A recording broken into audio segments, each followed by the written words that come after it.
Hey everybody, Jochen Hayden here, and I'm back with the Lodric versus Hayden campaign, Scenario 1. This is the 11 February 1942 turn, oh no, 67, something like that. Um, so what we're trying to do here in this turn is finish off his carriers, which apparently are still afloat, perhaps, in the Indian Ocean. So we're going to go after those, finish them off, and hopefully we can just kind of hold all over the map and no other disasters happen to us this turn because I would like to finish this turn with a bang. Let's get them. Okay, here we go. February 11th, 1942. Let's hope like we can get some luck here and finish off the Japanese carrier task force that we did not finish yesterday. I'm sure we have some other things we need to see first though.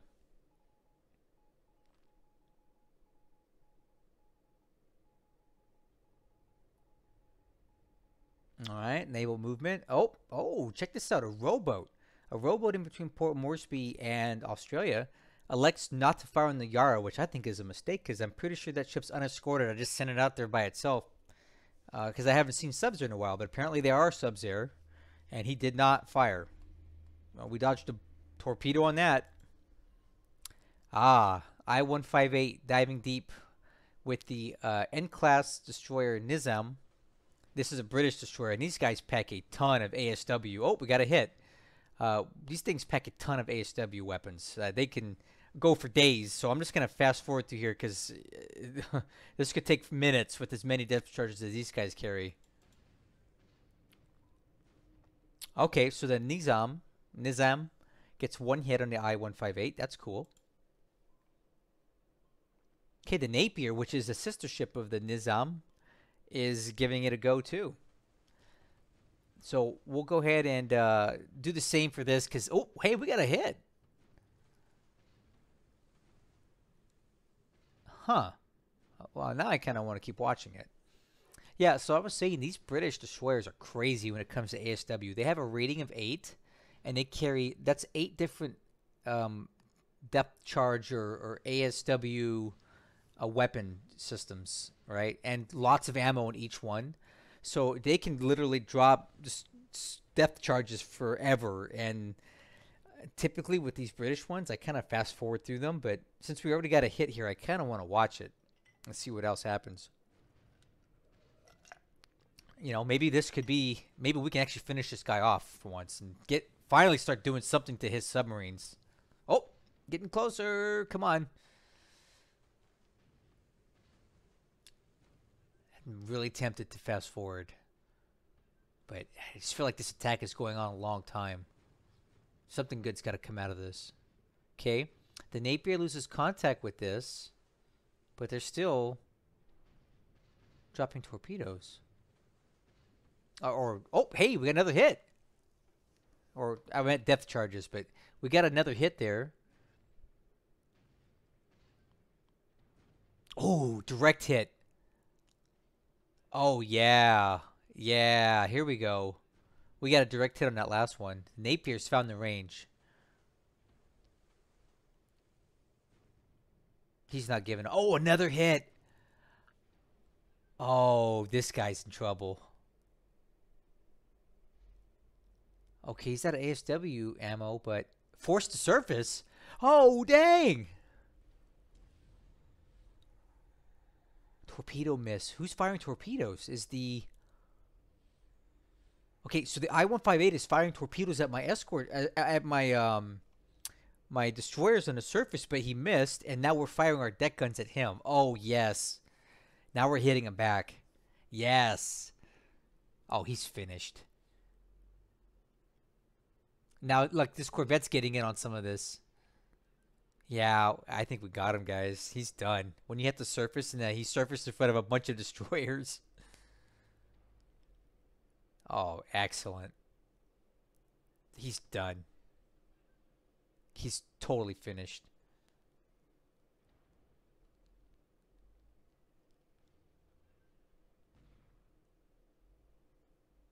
Finally.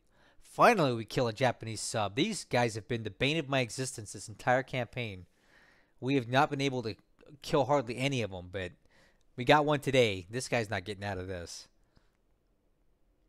Sub slips beneath the waves, guys. I-158, 16 hits and is sunk. Excellent work by my ASW ships off of Ceylon here. Forced to surface. And what better timing, too, because the Napier ran out of weapons, right? But you know what? He forced to the surface and he slips beneath the waves. Outstanding kill on that sub. Finally. Uh-oh. Now the I-164 wants a piece. Let's see what we can do to this guy. Oh, we got a hit on this. Got another hit. Oh, finally. Oh, this is awesome. We're finally sticking it to these subs, and we're going to get them out of here.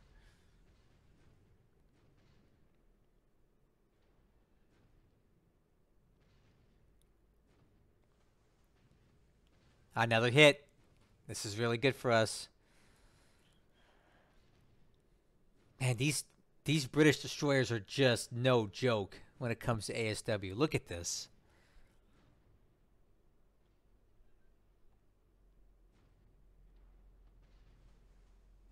Come on, let's get some more hits on this. I want these guys all killed. I want them all dead.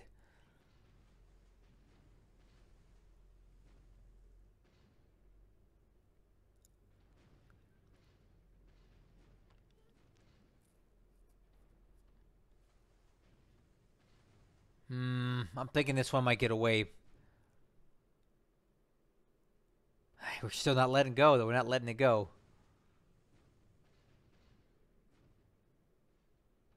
Dang, these E-Class destroyers carry a ton of ASW weapons, too.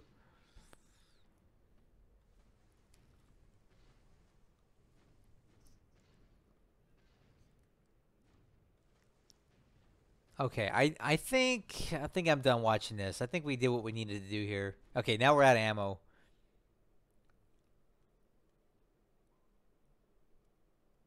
Okay. So we got 4 hits on that guy. He's probably about ready to head back now. If I had to endure that attack as these guys in this sub, I would have been like, you know, I'm done. Let's head home. My head hurts from all that. Uh, head's rattling from all that. Awesome effort off of Colombo by our ASW weapons. I don't believe what that Seagull just said. I don't think that's the case.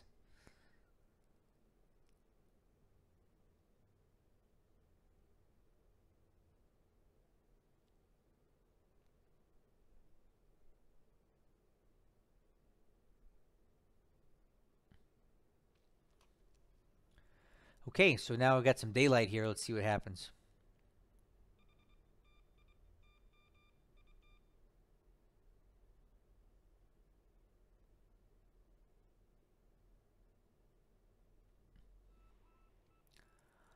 Oh, wow. Check this out. Okay. So we have the Tautog, which is quite a ways out here. We have a Japanese patrol boat that's not too far off the coast of the Kuril Islands, right? That's interesting to note that we have an enemy patrol boat this far out to sea. I kind of feel like we ran into this guy before, too. The Kensio Maru. Didn't he try to hit one of our subs heading out to ADAC before? So he's got a ASW patrol. We gotta send something out here to kill that. I want that dead. Write that grid reference down. I want this guy dead.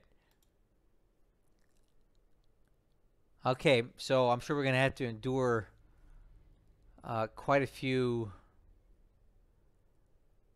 China strikes this turn. So just bear with it. Oh, here we go. We have multiple ships split up here.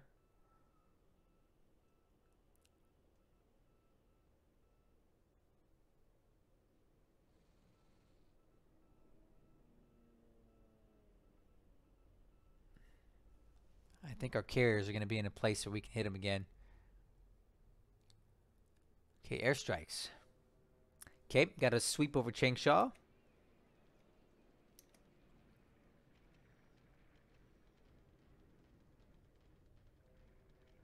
A couple zeros over Xi'an.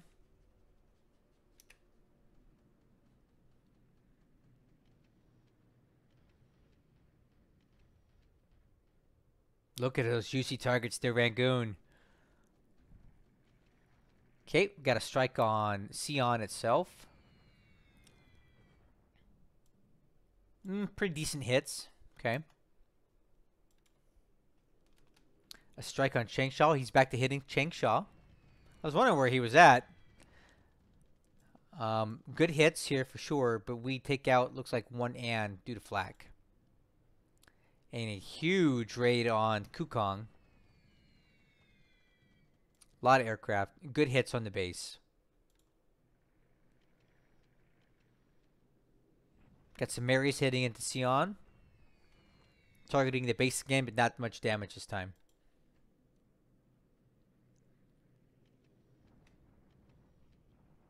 Kukong. Hit again. This time not so hard. A lot of Sallies now coming in to hit Changsha.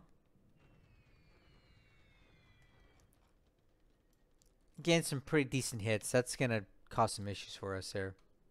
More ands now. These things are coming in so uncoordinated. This one doesn't really net hardly any hits at all. Now some Libby's coming in. Same thing. He's just back to hitting Changsha because I think he's running out of stuff to hit. Got some Lilies coming in to disrupt this unit.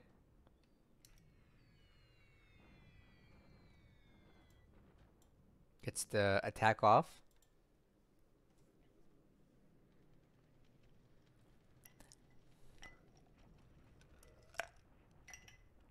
I would say one of the most obnoxious things about this game is dealing with the Japanese airstrikes in China every turn. They are the worst. It's so annoying.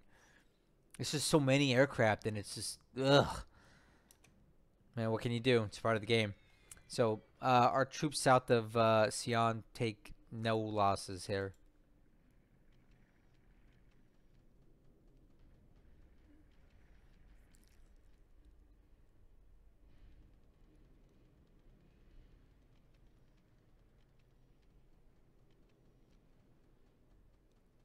Okay, there's the other part of that 15 fragment of a 0 thing sweeping Sion.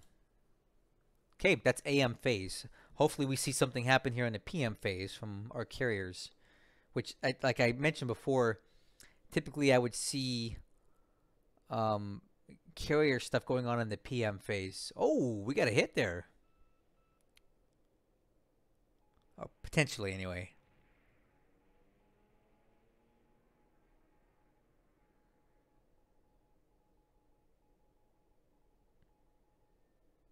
All right, let's see if our carriers can get in the action now.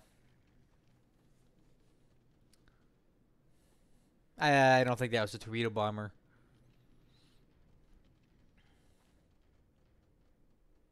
I think that what you're seeing there over Luganville is just like some Mavises out of Tulagi. Wow, what? Where was our... Wait a minute. What was our carrier strike at? I don't understand that. What happened there? Why did we not attack? That's frustrating. Okay, so it looks like Sandpit, he landed something there in Borneo. Wow, I'm really disappointed that we didn't get another strike in there. All right, so he's going in for a Batavia again.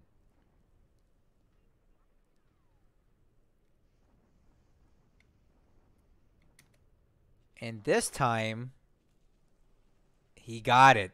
Wow.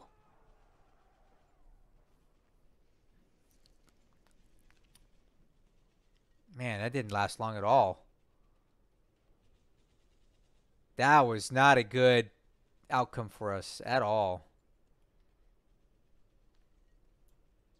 Yeah, look at those losses. In hindsight, I would say moving those units into Batavia was a huge mistake because that is not a good outcome. Okay, bombardment attack in Changsha. Man, I can't believe that. Batavia.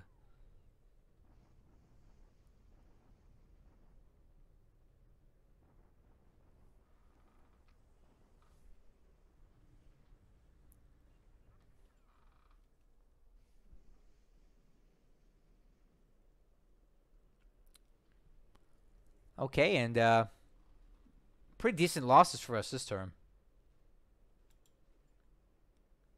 And Tagilajap coming in with rank tank regiments, huh? So we've survived it, but we take a lot of losses, and he gets our fort level down to 0. So probably next turn he could take this. Oh, and he's back at Luganville. He wants a piece of this action again, huh? All right. Maybe he's all rested up now. He got it! Oh, no! He just took Luganville. Oh, those guys are wasted. Oh, no. There it is. That's it.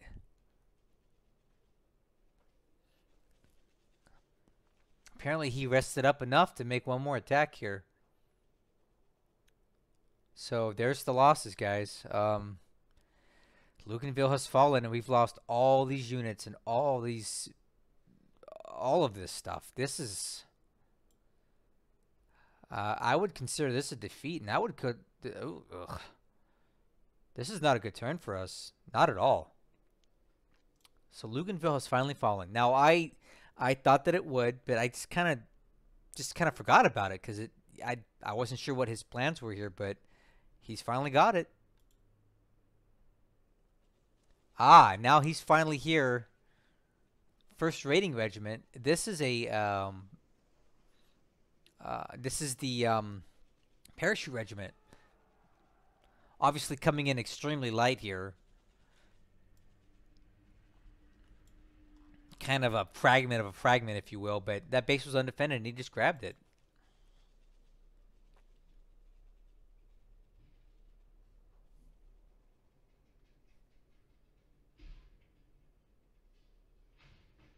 Wow, this was not a good turn. I really need to figure out why my carrier aircraft did not attack this turn.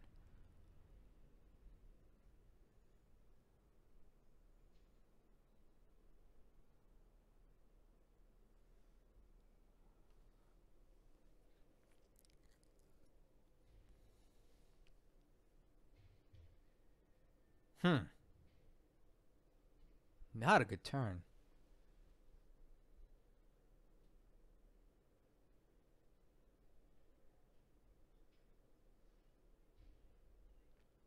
Okay, got some ships coming on map here.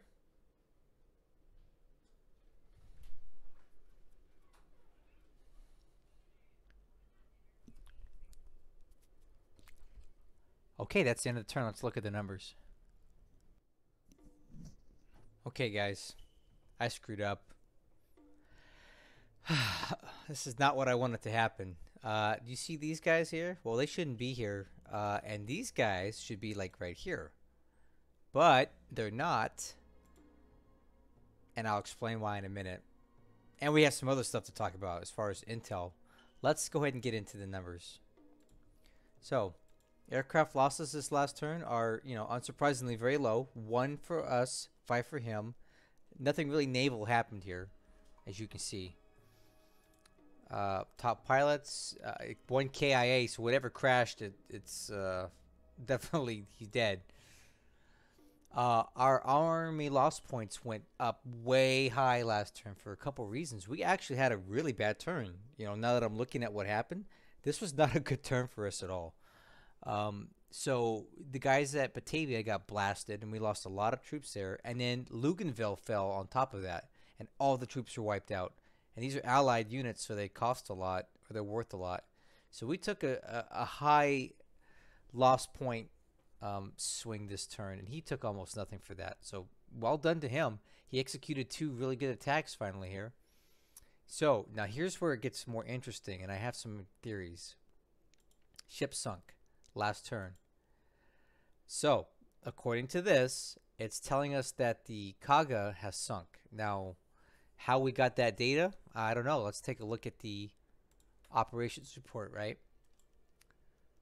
Let's see if we can get anything out of this. I'm going to just keep reading through it. Wait, is this the right one? February 10th. No, this is not the right one. Hey, hold on here. I gotta update this. I'm gonna pause it. Wait one. Boom, magic. So I'm gonna go through this and see real quick near the bottom, especially if there's any mention of the Kaga going down here by the Japanese. Not seeing it. So I'm not quite sure how we got that intel, but that's what we're showing. Oh, here's something that's interesting. The pilot Hooper JB is reported to have been found. So this is what happens occasionally when you have an MIA pilot. They sometimes get found. So we can take a look at Hooper here and see like what's up with that guy, just for fun. So we'll look in the any and search by name. Hooper JB. Check it out. So this guy is Australian. So apparently he was one of our Buffalo pilots, and we found him. And he actually a good catch because he's got good skill and a lot of missions under his belt. So that's kind of cool. Anyway, looking back at this, it's reporting that only the Kaga was sunk, but I don't know if I buy that because we are pretty certain that we sank the I-158 last turn. We watched it sink and go down, but it's not reported as a loss. So looking at the Japanese stuff here, it's reporting the Kaga as sunk, and not the I-158. It just fog of war stuff makes it very difficult to figure out what the truth is and what isn't. And it takes up to 3 months or more for this to update fully with the actual reality of the situation. But let's take a look at this. First, let's talk about why my carriers aren't where they're supposed to be. So they were around here last turn, right? And I had intended to move south to cut off his escape path, which is going to be this way. But I knew he had subs over here. So what I did was I broke off a couple of my destroyers from these guys, right? And I made them ASW task force, and I told them to lead the carriers south. I wanted these guys running into subs first, right? Well, what I didn't take into consideration was their fuel status. So we had an endurance of about 1,800 nautical miles yesterday. For whatever reason, they have since burned up 300 nautical miles of that, and they got down to the point where they had to return to base. But when they did that, they dragged the carriers with them. So the carriers are set to follow them.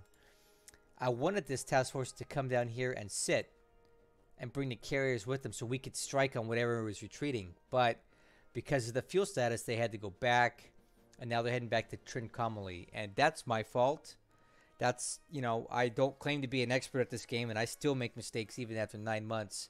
And this was a big mistake. So fortunately, if I'm reading the situation right, it doesn't matter, but we could have lost an opportunity to sink the rest of his stuff. Here's why I think they actually are gone and sunk. We have plenty of search assets down here. His carriers were around here last turn, and I know for a fact they were so badly damaged that even under maximum full speed conditions damaged, which you should never do when your ship's trashed like that, they weren't going to get any further than here. But as you can see here, we only have 2 task forces split up moving northwest. I believe those to be the little patrol boats that he had near Tafoy. He split them up into 2 pieces and moved them over here as a distraction for us. Here's what I think happened. I think everything we hit last turn sank. All 3 carriers, both heavy cruisers, are gone. And the destroyers hightailed it out. Because they can do 18 hexes per turn. And they weren't really damaged. They got out okay. I think everything else sank. And it probably sank because he probably went full speed on all of those. And when you have a ship that's as damaged as those, full speed can make the damage so bad that they finally go down. And I really think that's what happened. We have no proof other than information that says that the Kaga has sunk. But if the Kaga sank, then the Ryujo definitely sank. And a couple of those other guys were looking pretty bad off too. So I really do feel that all the carriers and both heavy cruisers are gone. Because the evidence is just pointing towards that. Our lack of sighting of anything else, and the fact that we don't think that they could have moved that far, even at full speed being that damaged. Right, they should still be in this area. And now we have 2 single task forces here and not 1 here. So that's what I think. He split these guys up to distract. The destroyers went full speed out, and everything else that was heavily damaged sank. So it just worked out for us potentially that these guys got misdirected, right? So I think that's it. I'm gonna go ahead and until I have other data that tells me otherwise, I'm gonna run off the assumption that those guys have all sank because that's what the situation map here is telling me. Which, if true, is a massive victory for us. We've sealed the deal and we've neutralized the naval threat in the Bay of Bengal until I don't know until he brings the big boys up here, which he may never do. Now, I'm calling this a win, at least this battle, if not more. Now, what the battle of these carriers? Now, the turn itself is a disaster for us, really bad. Let's look at some of the high points here. Batavia just fell, and that's a pretty decent point swing there, right? It's 350 points for him. We lost a lot of troops. Java is basically down to Tagilitjap and Bandoang.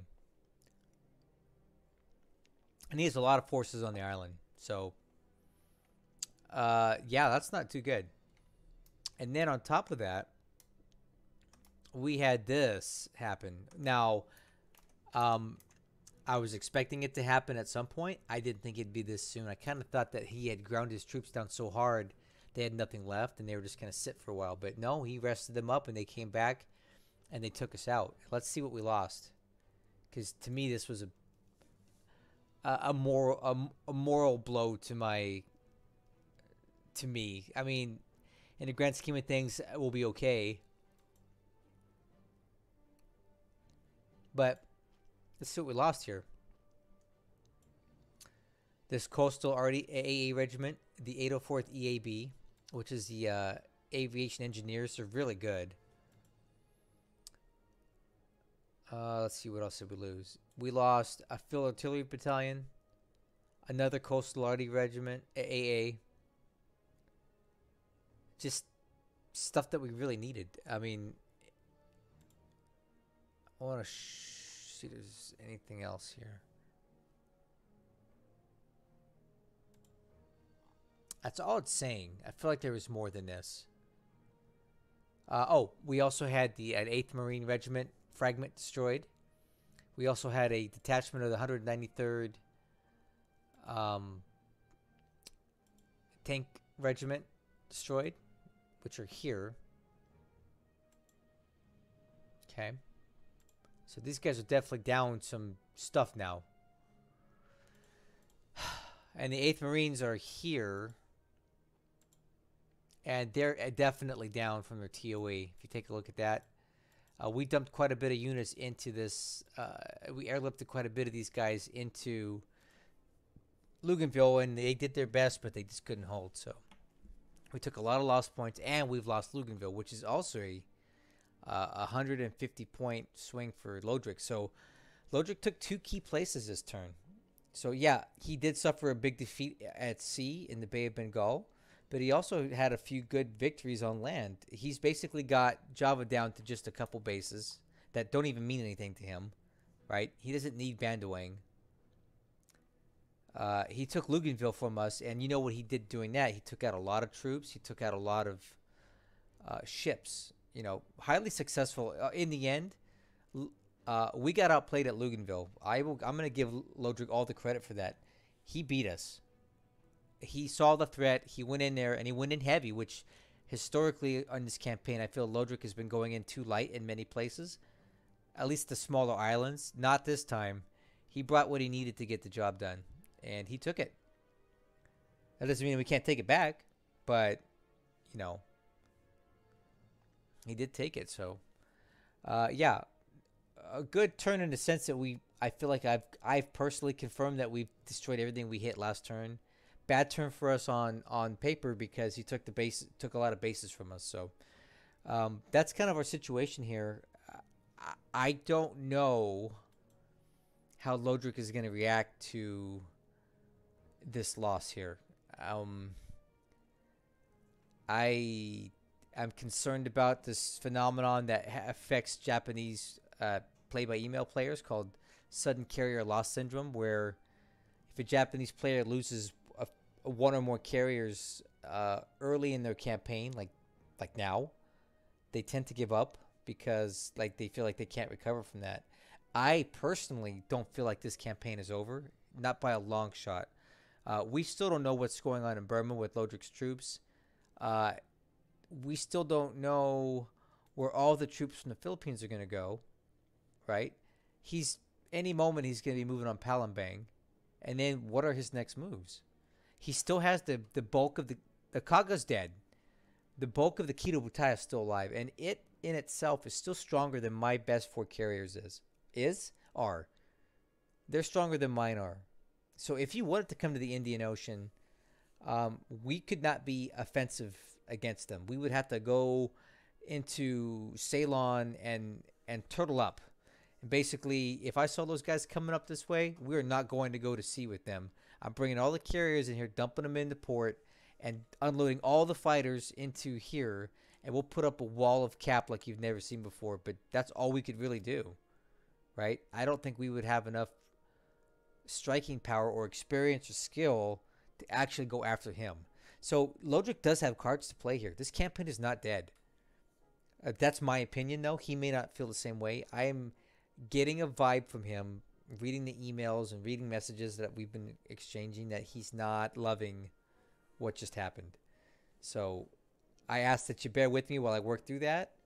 If it's determined that we continue this campaign, which I really hope we do, then we'll just keep playing. If I find out that's not the case, I'll let you guys know that too. And then I will basically insist on getting his password, and we will analyze the entire Japanese position that we can't see.